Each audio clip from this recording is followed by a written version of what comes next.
This has been a roller coaster of a year for all of us, and we wanted to take this opportunity and to share with you some of our learnings from this past year. And as we worked with organizations and individuals on different projects, so we wanted to share some of the biggest takeaways for you guys. Elena, I wanted to start with the perspective of business. There is a hero, in fact, during this year. This year is what we are usually calling the love and hate year, the 2020 year. There is a hero, and it is the people from human resources. You know what we have observed is this transition between like a kind of an underground revolution. The number of podcasts, video blogs that human resources people has produced during the last 6 months is amazing. So I've been digging a little bit in the numbers. There is 5 times more of this video content that is given from human resources people to any of us, and it is almost representing the voice of everybody. These people behind the desk, people in corporate who are, in fact, we are getting inspired by noticing that behind this human resource person, there is a human. They are open up and talking about themselves. They're talking about the ideal of a better culture, how to develop better humans. You know what? We are really proud and happy, and I hope really that this continues.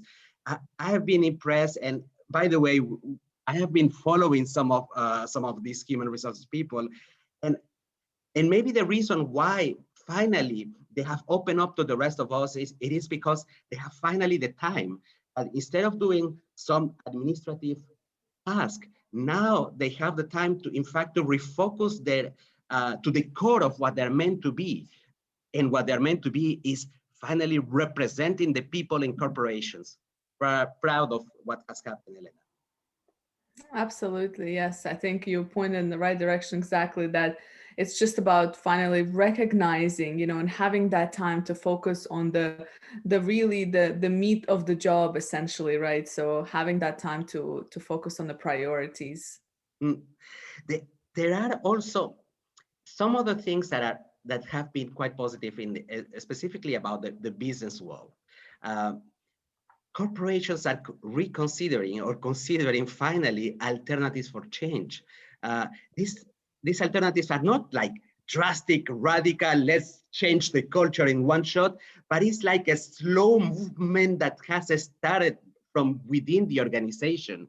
Uh, so initiatives in the right direction. So things that we weren't hearing before, like mindfulness at work, the reconsideration of the role of the manager to be more human-centric, uh, the acknowledgement that mental well-being is part of the equation for productivity in the workplace.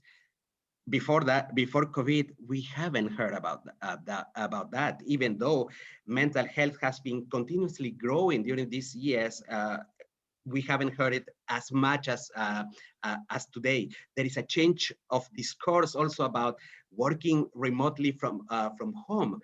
Uh, at the beginning of COVID, we were listening people who said, yes, after COVID, everybody will come back to the workplace, to the office, because they need to be um, checked that the job is done.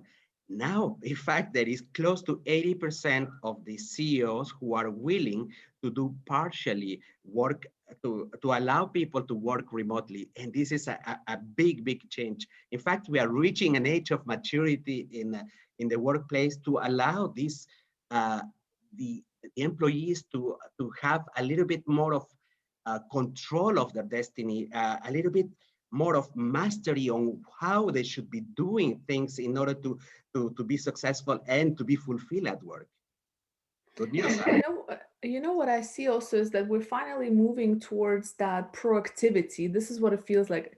I think COVID has forced us to react, of course, and some of us reacted better than others, maybe. But I feel that now with this experience, we're looking to be more proactive about certain things, such as, finally getting to that culture where, listen, maybe remote work is the way to go, right? And finally having those sort of numbers backing up and saying actually people are more productive, and yes, they can be trusted, and our employees can work and be productive from home.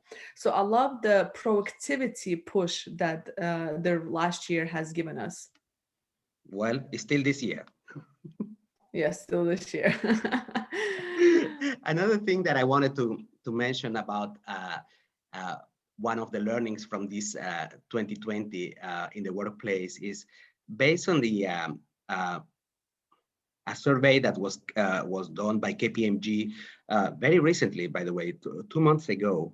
Uh, One of the things that on top that we learned that in fact CEOs are panicking because they have noticed finally that the talent that they have in corporations is not enough to cope with times of uncertainty, where it's very dynamic, very fluid, and that they were not being, they have not been able to cope with the setup arrangement of having the workforce remotely and so on, and they have put as a top priority or as a biggest risk for organization is that the lack of the right talent.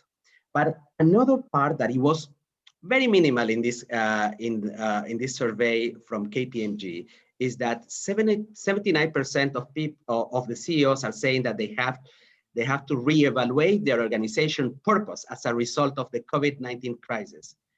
So the fact that we are thinking about what is the role of a corporation beyond shareholders' value, what is the role into providing the society, what is the role into providing a purpose that is meaningful for employees, is something that is also quite positive, and it's putting us already into the right direction. So imagine that I have mentioned three things, and out of these three things, it doesn't look like so bad after all, because it is in the positive direction of how we go into an evolution into a better human. Absolutely. And this brings us very nicely into the next part of this, which is that focus on that better human, right? So, from an individual perspective, there's been a lot of shift as well. So, with this, in the last year, there's been a lot of sort of shift in mindset for many people. So, we're looking looking at for this new future, right? We're now reconsidering what matters. I keep seeing posts which warm my heart, honestly, in a way that people are saying, listen, I've spent 2 months, living and being with my family than I've ever spent in the last like 20 years, for example, right? So it given people an opportunity to spend a little bit of quality time with loved ones, maybe, or perhaps in an environment where they just haven't been in quite some time. And what is shown is that, hey, it gives some reflection on priorities and what's important, because it's very easy to get caught up in the world of work and just do until we're forced to stop. And I think that's what has happened. We were forced to stop. We were forced to look internally into, again, that purpose that you were talking about, right? So from an organizational side, we have that purpose, but then from individual side, this is very important as well. And we're looking at now individuals kind of reprioritizing their meaning, going from, is it all about the financial, right? Or is it something beyond that? And on top of that, when, with many individuals, unfortunately, when, we're just kind of let go of work, right? You start to reconsider what it really means to work and how do you want to work, and the opportunities that are available, because we realize that nothing is guaranteed anymore. So it's like, if nothing is guaranteed, then why don't we create those opportunities for ourselves and that sort of security?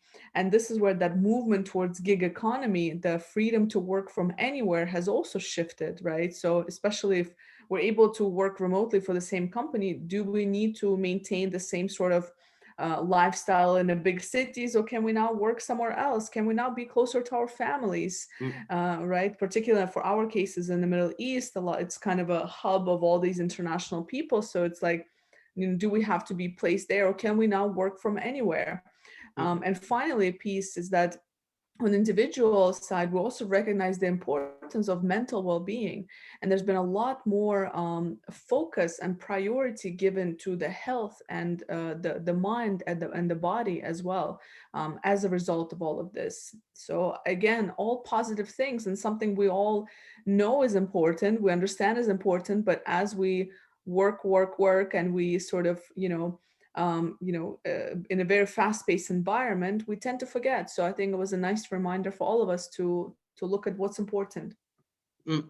This is totally right. The sense of purpose at the individual level has reason has it is more important for anybody. The mental health, it is something that it has become recognized, acknowledged by corporations, by the individual.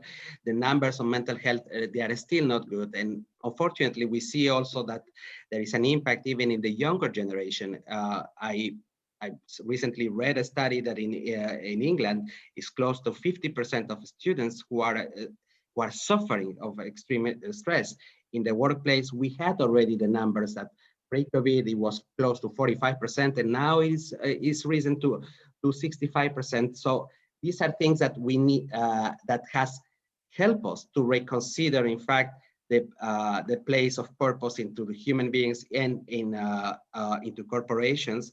And finally, in fact, it has given us the opportunity to rethink how we should be dealing. Should we get back to the old normal that we had before? Do we dream of that normal where we were going continuously to work, attending meetings, where the prioritization of the human was a little bit less recognized? That is a big question, no, Elena? Yes, no, I think this old normal is definitely dead. I think the new normal is going to look very different, and it's going to be continuous. I don't know if there's a new normal. I think that's also dying. I think it's a matter of what do we create moving forward, and how are we making sure we don't forget these important lessons as we continue to grow. That's true.